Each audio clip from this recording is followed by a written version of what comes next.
Kung mayroon ka nito, magpa-test ka nito. Mayroon kang ganyan, magpa-check ka nito. Ano-ano yung mga sakit na konektado kapag mayroon ka nito at mayroon kang ganyan?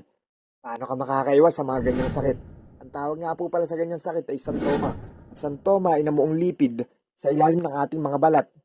Kapag sinabing lipid sa ating mga taba, kung may ganyan kasakit sa balat, maaring mataas po ang iyong kolesterol. Pero hindi lahat ng tao mataas ang kolesterol o mataas yung lipid ay mayroong ganyan. Pwede nga pala tayo magkaroon ng sintoma sa kahit na anong parte ng ating katawan. Specifically sa tuhod, sa siko, sa may kamay, sa paa at sa part na malapit sa mata. Kung na-detect mo sa blood test na mataas ang iyong lipid at cholesterol, actually, wala ka naman talaga mararamdaman. Pero kung talaga mataas ang cholesterol mo o yung lipid mo, tapos hindi pa ito nagagamot, pwede kang magkaroon ng komplikasyon sa puso at iba pang part ng iyong katawan. Katulad na lang din ng utak. Kapag nagkaroon ka na ng komplikasyon, dito mo na mararamdaman yung ilang sintomas. Dahil sa mga tabang na moong litid sa ugat, pwede ka na makaramdam ng pagsisikip ng dibdib, hirap sa paghinga, mabilis na mapagod, pagkakaroon ng manas na paa, at mataas na blood pressure. Kung sa utak naman nagkaroon ng pagbabara, pwede kang makaramdam ng mga sintomas ng ganito, stroke, pagkabulol, pagkamanid o panghihina ng kalahati ng katawan, at ang sobrang pagsakit ng ulo, pagsusuka, at pagiging makalimutin. At ang iba po ay nawawala ng malay. Kung mayroon ka naman ito, ang tawag naman dyan ay acrocordon or skin tags. Kadalasan sa mga skin tags na ito ay makikita sa mga taong mga obese at mga diabetes.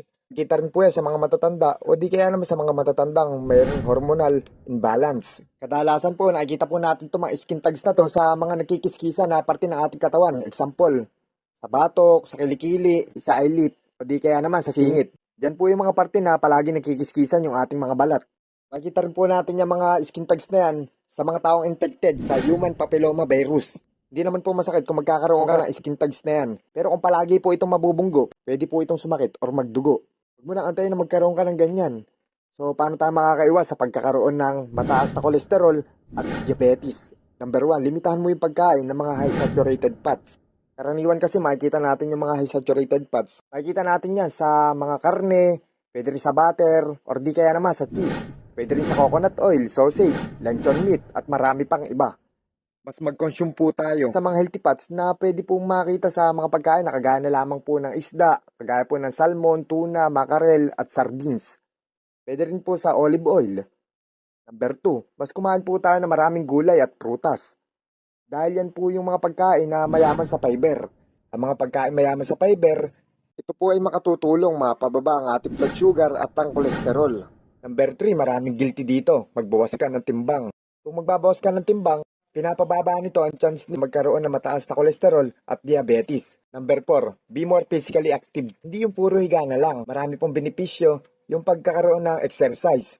Isa na dito yung pagbabawas ng timbang, pagpapababa ng blood pressure, pagpapababa ng kolesterol, pagpapababa ng blood sugar. Hindi naman po kailangan extreme yung pag-exercise mo. Pwede naman brisk walking o kaya man jogging at least 100 minutes per week. Number 5, bawasan mo ang pagkain ng mga matatamis. Ang pagkakaroon po ng santoma at skin tag sa balat ay hindi naman po talaga delikado. Pero kasi yung under medical condition na nagdudulot nito ay kailangan po talaga natin kontrolin. Kailangan din po natin gamutin ang mga sakit na yan para makaiwas po tayo sa komplikasyon. Ilang minutong dagdag kaalaman. Muli ako po si King San Juan.